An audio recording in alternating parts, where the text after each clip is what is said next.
नमस्कार। आज बुधवार का दिन है। सुबह का वक्त और मेरे चार दोहे आपके सामने पेश हैं। दोहों को पढ़ना, उसके विवेचन को पढ़ना और विवेचन के साथ साथ जहाँ ज़रूरत हो उसको स्पष्टीकरण करते जाना, ये है एक तरीका आपसे संवाद का। पहला दोहा। मैं भी एक मूर्ख यहाँ, मैं भी एक मूर्ख यहाँ, चित्त में है 100 दोष। दोहा लिखना बन पड़े जब रहता है होश। दोहा लिखते समय मन में जो विचार उभरते हैं वे वैचारिक विश्व में एक भिन्न स्तर पर होते हैं, परंतु प्रत्यक्ष दुनिया में विचरते समय या रहते समय या जीते समय स्वयं में मानसिक एवं आचरणात्मक दोष बने रहते हैं। एक ही आदमी अपने में कई व्यक्तियों को अभिव्यक्त करता दिखता है। दूसरा दोहा।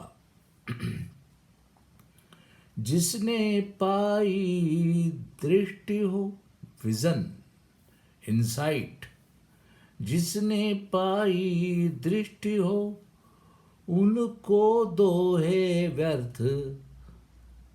ये जो दोहे मैं पढ़ रहा हूँ, लिख रहा हूँ, वो उनके लिए उनकी कोई ज़रूरत ही नहीं है।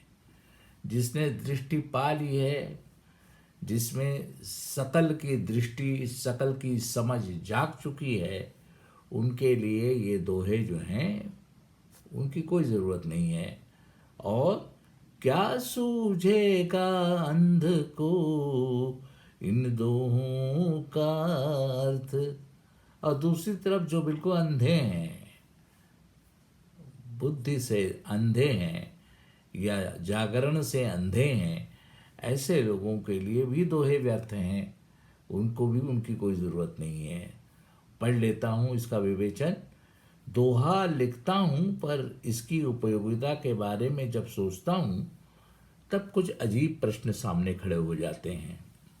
जिनको दृष्टि प्राप्त है और जीवन का सही सही दर्शन हो जाता है या हो रहा है, उनके लिए इन दोहों की ज़रूरत ही नहीं है।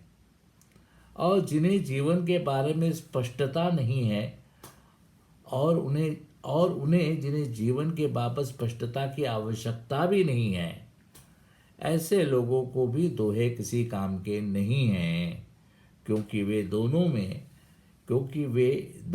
दोहों में शब्दों के अलावा कुछ न दो देख पाएंगे।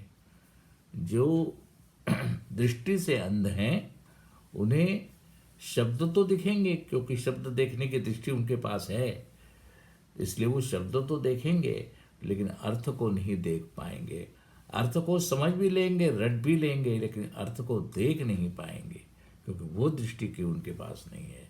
और जिनके पास दृष्टि है, सकल की पूरी अंतर्दृष्टि है, उनको भी इन दोहों की कोई ज़रूरत नहीं है। तीसरा दोहा। अनुभव से दोहा बहा और दोहे से बोध, क्यों रटते हो पंक्तियां, करो बोध का शोध।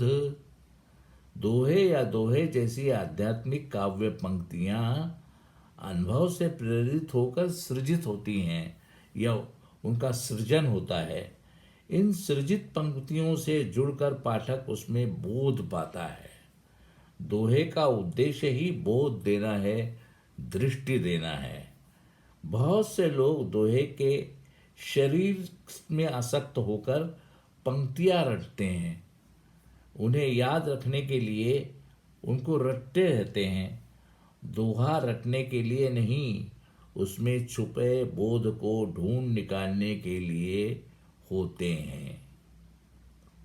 अब चौथा, ये 3 दोहे तो मैंने अपने दोहों के संबंध में लिखे हुए हैं। अरुण ने अपने दोहों के संबंध में ये 3 बातें लिखी हैं, ये 3 दोहे लिखे हैं। अब थोड़ा सा हट करके चौथा दोहा, सज्जनता फलती सहज पूर्ण ध्यान के साथ, सज्जनता कौशल नहीं जिसका हो अभ्यास। पूर्ण ध्यान में विकारों पर प्रकाश जाता है और वे सहज लोप पाते हैं। अगर पूर्ण ध्यान की स्थिति हो तो सारे विकार, सारे दोष जो है उन पर प्रकाश चला जाता है, और जैसे ही प्रकाश चला जाता है वो लोप पाते हैं। क्योंकि सारे विकारों का स्वभाव जो है वो समझ का अंधत्व है, समझ का तम है, उसका अंधेरा है।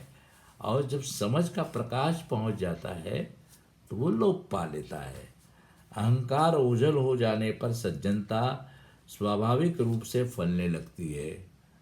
अहंकार ओझल हो जाने पर सज्जनता स्वाभाविक अपने स्वभावतः फलने लगती है। सज्जनता कोई धारणा करने की वस्तु नहीं है, कोई बनाने की चीज़ नहीं है, न ये कोई अभ्यास है जिससे कि सज्जनता विकसित की जा सके, न ये कोई कौशल है। ये तो बस अपने आप उसका उदय होता है। कैसे? जैसे ही प्रकाश आ जाता है उसका उदय होता है। प्रकाश किसका? बोध का प्रकाश। ये देखिए, आज के 4 दोहे मैंने पढ़ दिए हैं। अब आपसे विदा लेता हूँ। इन दोहों को मैं फेसबुक पर भी भेजता हूँ, यूट्यूब के थ्रू, और उसमें मेरे लिखे हुए दोहों को भी मैं जोड़ देता हूँ बाद में, ताकि लोग उन दोहों को पढ़ लें और मुझे सुने।